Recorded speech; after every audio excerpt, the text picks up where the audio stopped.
मित्रांनो, पहिले 2 पेपर संपले, आता 3 पेपर आहे आणि मुलांच्या पेरी येत आहे की सर आम्हाला थोडे आउट ऑफ सिलेबस वाले सारखे प्रश्न आले किंवा प्रश्न इतके फिरून विचारले की ते टॅकल होत नाहीये, ओळखता येत नाहीये, काय करू? मित्रांनो, एकदम सोपी आयडिया तुम्हाला देतो.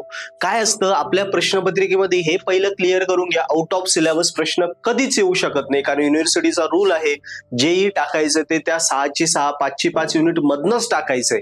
मग आता राहिला प्रश्न आउट ऑफ सिलेबस नाही आला, मग प्रश्न टॅकल का नाही करता आला, तर तो काय झाला, फिरून तुम्हाला विचारलाय, सरळ सरळ न विचारता घुमून विचारले. मग आता हे घुमून विचारलेले गुगली कशा ओळखायच्या? गुगली पळते पण आपले एकदम स्ट्रेट ड्राईव्ह गेला पाहिजे ना. जर तू एज लागला, स्लीप मध्ये कॅच गेला तर संपला, चॅम्पियन ट्रॉफी आली तसं आपल्याला जिंकायचंय. मग यासाठी काय करायचंय? सोपं.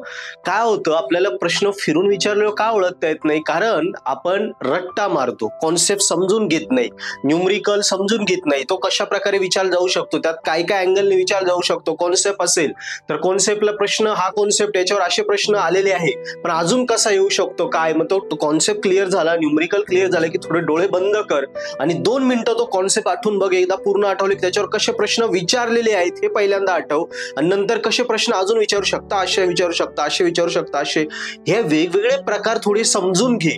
थोडं डोक्याला असं टाईप दे, म्हणजे 10 टॉपिक करायचे ना, तुला 10 करू नको, 6च कर. पण ते 6 केल्यानंतर त्यांचं थोडं चिंतन कर की त्याच्यावर कशा कशा प्रकारचे उलटे पालटे कसे कसे प्रश्न विचारू शकता हे समजून घे. एकदा तुला तो फ्लो समजला की बस, कसाही प्रश्न गुगली आली, त्या गुगलीला तू स्टेट ड्राईव्ह मध्ये 6च मारणार आहे, हेच तुला रिझल्ट देणार. आणि ह्याच गोष्टीने तुला जी गुगली असते ती होणार नाही, तू कॉलेजमध्ये क्लासमध्ये पहिला येशील. क्लिअर आहे? सो ज्या प्रश्न मला विचारला गेला होता, भरपूर मुलांचे कॉल मेसेज होते आम्हाला की हेल्पलाईन नंबर होती की प्रश्न ओळखता येत ना आउट ऑफ सिलेबस, त्याचे उत्तर होतं की अभ्यास करत रट्टा मारू नको, कॉन्सेप्ट समजून घे, कॉन्सेप्च्युअल जा, काही टॉपिक कमी कर आणि ते टॉपिक व्यवस्थित समजून घे, उलटे पालटे घुमून कसे विचार ते समजून घे. आणि दुसरं, मागच्या अजून जास्तीत जास्त प्रश्नपत्रिका बघ, यस का, जेणेकरून त्याच टॉपिकवर वेगवेगळ्या प्रकारे कसा प्रश्न विचारलाय ते तुला क्लिअर होईल. क्लिअर?